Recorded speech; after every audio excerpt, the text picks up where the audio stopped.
Hello दोस्तों, मेरा नाम है यश। स्वागत है आपका मेरे चैनल द ट्रेलर में। आज मैं आपको एक ऐसी कहानी सुनाने जा रहा हूं जिसने एक 15 साल की बच्ची के साथ साथ पूरी इंसानियत को शर्मसार कर दिया और ये सोचने पर मजबूर कर दिया कि क्या हम वाकई इंसान कहलाने लायक हैं। एक बच्ची जिसके साथ एक बेहद घिनौना हादसा हुआ और वो पूरे 8 किलोमीटर तक राह चलते लोगों से मदद मांगती रही और लोगों के घरों के दरवाजे भी खटखटाती रही, मगर किसी ने उसकी कोई मदद नहीं की। यहाँ तक कि पुलिस ने भी लापरवाही में कोई कसर नहीं छोड़ी और उस बच्ची को एक भीख मांगने वाली और दिमागी रूप से असंतुलित करार दे दिया। आखिर क्या हुआ उस बच्ची के साथ और किसने उसे बचाया, जानते हैं इस पूरी वीडियो में। कहानी शुरू होती है 24 सितंबर 2023 को जैतवाड़ा से, जो कि सतना डिस्ट्रिक्ट का ही एक गांव है।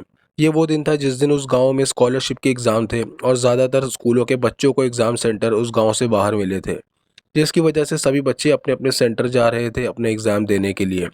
और इस बच्ची को जो सेंटर मिला था वो था मदगावा गांव में, और इसीलिए वो अपनी सहेलियों के साथ एक ऑटो में सवार होकर उस सेंटर पहुंचती है, जहां उसे ये पता चलता है कि उसका नाम और रोल नंबर उस सेंटर पर रजिस्टर ही नहीं है, जिसकी वजह से वो उस सेंटर पर एग्ज़ाम नहीं दे सकती और इसीलिए उसे अंदर एंट्री नहीं दी जाती और वहीं दूसरी लड़कियां अंदर एग्ज़ाम देने चली जाती हैं। और फिर वो बच्ची उस एग्ज़ाम सेंटर से गायब हो जाती है। परेशान करने वाली बात ये थी कि जो लड़की रोज़ 4:15 से 4:30 के बीच स्कूल से अपने घर पहुंच जाती थी, मगर उस दिन वो अपने घर पहुंची ही नहीं, जबकि उसकी बाकी सहेलियां सब अपने अपने घरों को पहुंच चुकी थी। ये लड़की अपने पिता, भाई, दादा और दादी के साथ रहती थी और इन सबको अब ये फिक्र सताने लगी कि उनकी बच्ची अब तक घर क्यों नहीं लौटी। और फिर उन्होंने उसे आस पड़ोस और पूरे गांव में ढूंढ डाला और उस सेंटर में भी पता किया जहां वो एग्ज़ाम देने गई थी, जहां उन्हें ये पता चलता है कि रोल नंबर रजिस्टर ना होने की वजह से उसे एग्ज़ाम देने ही नहीं दिया गया था।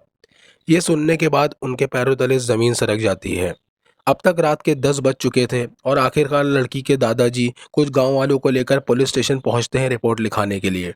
उसी दौरान उस थाने की एक महिला कांस्टेबल ने दादाजी और गांव वालों से कहा कि हो सकता है कि वो कहीं इधर उधर अपनी मर्जी से चली गई होगी, आप लोग एक रात इंतज़ार कर लो, वो रात को भी वापस ना आए तब आप लोग थाने आ जाना रिपोर्ट लिखाने के लिए। पुलिस के इस रवैये और जवाब से मायूस होकर दादाजी और गांव वाले वापस गांव लौट जाते हैं और फिर पूरी रात उसे ढूंढने में निकल जाती है और फिर अगले दिन सुबह हो जाती है। सुबह भी जब वो नहीं लौटती, तब फिर उसके परिवार वाले दोबारा थाने पहुंचते हैं और रिपोर्ट लिखने की बात करते हैं। पुलिस को भी ये बात खटकती है और मामले की गंभीरता को देखते हुए पुलिस रिपोर्ट लिख लेती है, मगर पुलिस का रवैया बहुत ही लापरवाह और गैर जिम्मेदाराना था। वो रिपोर्ट तो लिख लेती है, मगर जांच के नाम पर हाथ धरे बैठी रहती है। उधर वक्त निकलता जा रहा था और इस तरह बच्ची को गायब हुए 2 दिन बीत चुके थे। और तभी जैतवाड़ा से 750 किलोमीटर दूर उज्जैन के महाकाल पुलिस स्टेशन में सुबह लगभग 10:30 बजे फ़ोन की घंटी बजती है, जिसकी बिना पर यह पूरा का पूरा केस सॉल्व हो जाता है। वो फ़ोन उज्जैन के मंदिर के एक पुजारी का था, जो पुलिस को ये बताते हैं कि आश्रम के दरवाजे पर एक बच्ची जख्मी हालत में पड़ी है। पुलिस ये खबर सुनते ही आश्रम पहुंचती है और वहां जो देखती है उससे उनकी रूह कांप उठती है। वो बच्ची बहुत ही जख्मी हालत में आश्रम की सीढ़ियों पर पड़ी थी और उसके प्राइवेट पार्ट से खून बह रहा था।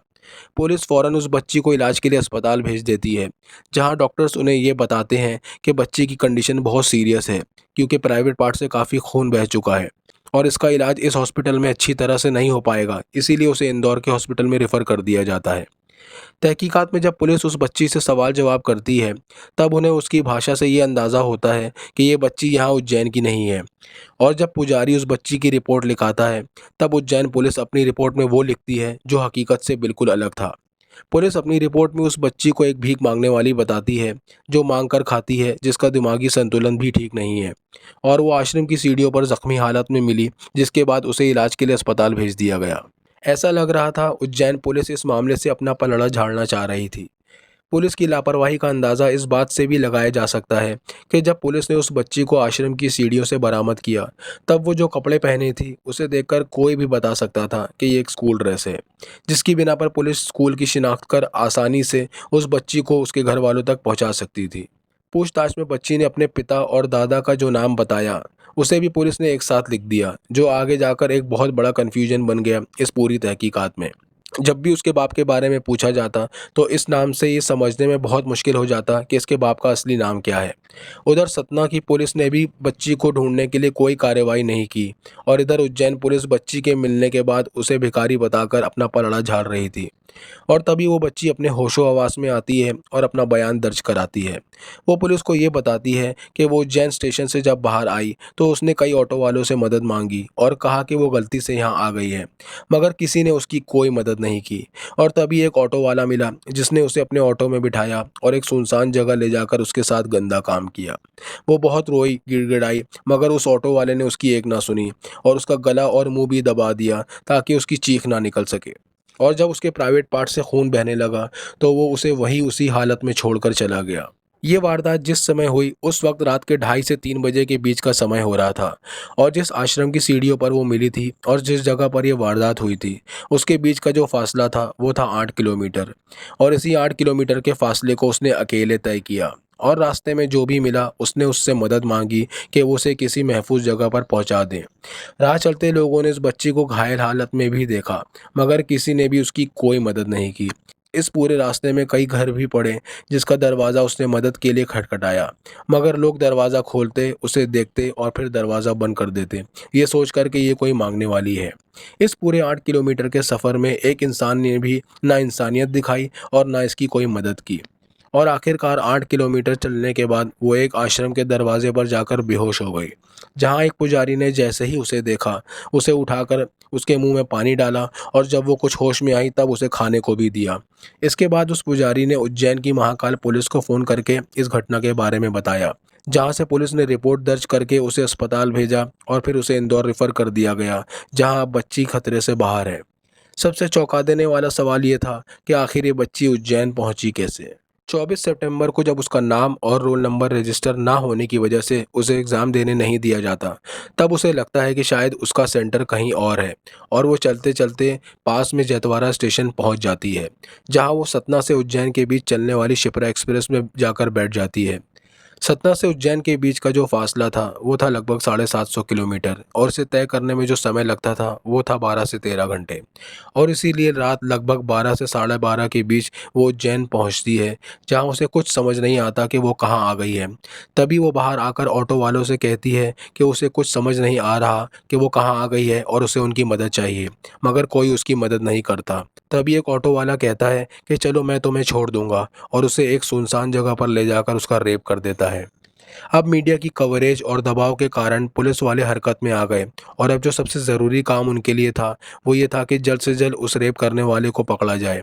पर पुलिस को जो सबसे बड़ी दिक्कत का सामना करना पड़ रहा था वो ये था कि उस बच्ची की शिनाख्त नहीं हो पा रही थी और उसके बाप दादा के नाम को भी इस तरह से लिख दिया गया था जिसकी वजह से सही नाम का भी पता नहीं चल पा रहा था।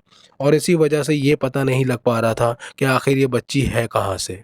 तब उज्जैन का एक न्यूज़पेपर इस बच्ची के चेहरे को धुंधला करके उसकी तस्वीर को अपने अखबार में छाप देता है, जिसमें उसका स्कूल ड्रेस साफ दिखाई दे रहा था। तस्वीर छपने के अगले ही दिन उस बच्ची के गांव जैतवाड़ा में एक शख्स सुबह बैठे अखबार पढ़ रहा था। तभी उसकी नज़र इस तस्वीर पर पड़ती है और जो स्कूल ड्रेस उस तस्वीर में था वो उसे पहचान जाता है कि ये स्कूल ड्रेस तो उसी के गाँव के ही स्कूल का है। और उस पूरे गांव में ये खबर भी फैली हुई थी कि इस गांव की एक बच्ची गायब है। वो फ़ौरन उस अखबार को लेकर उस बच्ची के दादा के पास पहुंचता है और ये तस्वीर दिखाता है और साथ ही साथ ये भी कहता है कि ये शायद कोई और लड़की है, क्योंकि ये खबर उज्जैन की है जो यहाँ से लगभग 750 किलोमीटर दूर है। मगर उस बच्ची के दादा जैसे ही उस तस्वीर को देखते हैं वो उसे फ़ौरन पहचान लेते हैं कि ये उन्हीं की पोती है। और फिर परिवार वाले कुछ गाँव वालों के साथ उस अखबार को लेकर पुलिस स्टेशन पहुँचते हैं। तब वहाँ की पुलिस को अपनी लापरवाही और अपनी गलती का एहसास होता है। उधर उज्जैन पुलिस वहां पर सीसीटीवी फुटेजेस को खंगालना शुरू करती है और करीब 700 सीसीटीवी फुटेज खंगाले जाते हैं। और जैतवाड़ा स्टेशन के आसपास भी जो एकाध सीसीटीवी कैमरास मिले थे उसके फुटेजेस को भी खंगाला जाता है। और तभी पुलिस के हाथ सबसे बड़ी कामयाबी लगती है। उज्जैन स्टेशन के पास सीसीटीवी फुटेज में ये बच्ची स्कूल ड्रेस में दिखाई दे जाती है और साथ ही साथ 6 ऑटो वाले भी उस सीसीटीवी फुटेज में कैद हो जाते हैं। अब पुलिस इन सभी ऑटो वालों को उठाती है और सख्ती से पूछताछ करती है। तब एक ऑटो ड्राइवर पुलिस को बताता है कि इस बच्ची को आखिरी बार जिस ऑटो ड्राइवर के साथ देखा गया था उसका नाम भरत सोनी है, जिसकी उम्र लगभग 38 साल है।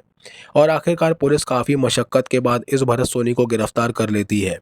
गिरफ्तारी के बाद पुलिस इस भरत सोनी को मौका वारदात पर ले जाती है, जहां इसने इस घिनौने घटना को अंजाम दिया था। और तभी मौका देखकर वो पुलिस की गिरफ्त से फरार हो जाता है।